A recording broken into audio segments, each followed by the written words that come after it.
Yo les amis, j'espère que vous allez tous très bien. Des nouvelles fraîches de Serie A qui concentrent une bonne partie des infos mercato de cet été, un petit tour par la France et un regard sur la nouvelle situation de Kanté à Chelsea. Bienvenue au 3e épisode de l'œil de Willou. Et on commence par ce qui est sans doute la plus grosse nouvelle de la journée, c'est le méga deal entre la Juve et le Milan AC.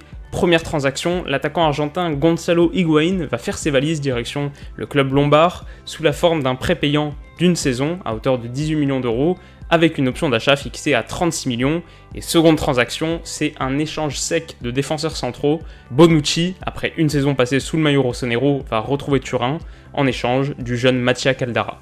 Alors c'est un deal dans lequel les deux parties trouvent leur compte. La Juve se libère d'un trentenaire au très fort salaire, 7,5 millions d'euros annuels, et en plus tactiquement libère de la place en pointe pour Cristiano Ronaldo. Elle récupère aussi un excellent défenseur central qui connaît très bien la maison. Et puis du côté du Milan AC, l'opération est très intéressante aussi.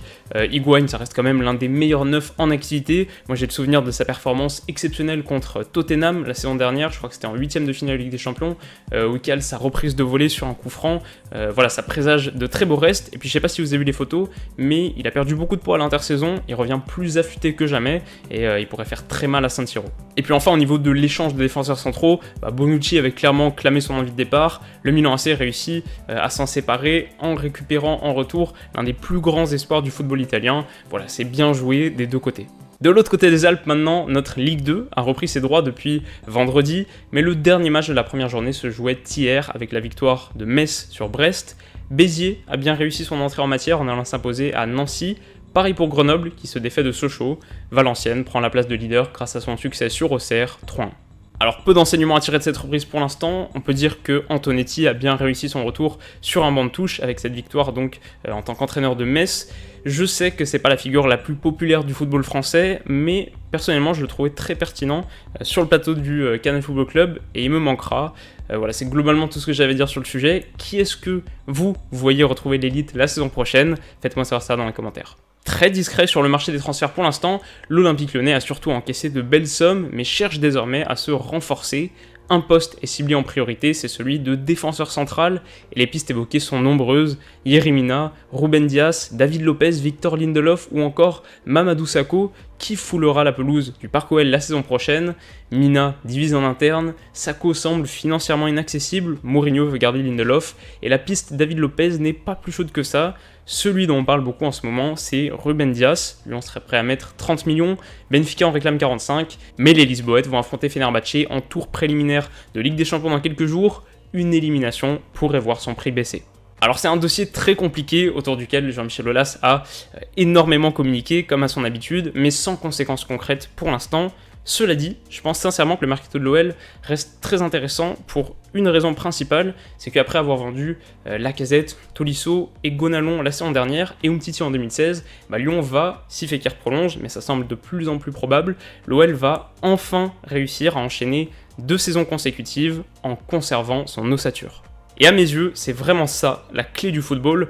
On le constate dans tous les clubs qui peuvent s'offrir ce luxe qu'un groupe qui change très peu d'une saison sur l'autre, c'est la meilleure manière, évidemment, de peaufiner les automatismes, mais juste de pratiquer un football convaincant, de performer. Cela dit, il reste encore quelques postes à combler, donc ce poste de défenseur central est potentiellement un renfort au milieu de terrain pour espérer se sortir de son groupe en Ligue des Champions, ce qui s'annonce tout de même très compliqué. Quatrième nouvelle de la journée, l'inoxydable N'Golo Kanté va prolonger du côté de Chelsea et voir son salaire passer à 325 000 € par semaine, devenant le joueur le mieux payé du club, bien au-delà des émoluments d'Eden Hazard. Alors évidemment, c'est une somme exorbitante qui nous rappelle un peu le fossé qui sépare notre réalité financière de celle des footballeurs professionnels, mais on peut estimer aussi que c'est pas loin d'être mérité pour celui qui est sûrement le meilleur joueur du monde à son poste. Pour Chelsea aussi, c'est une opération qui fait sens quand on sait que tous les clubs du monde lorgnent sur Kanté une fois l'été arrivé.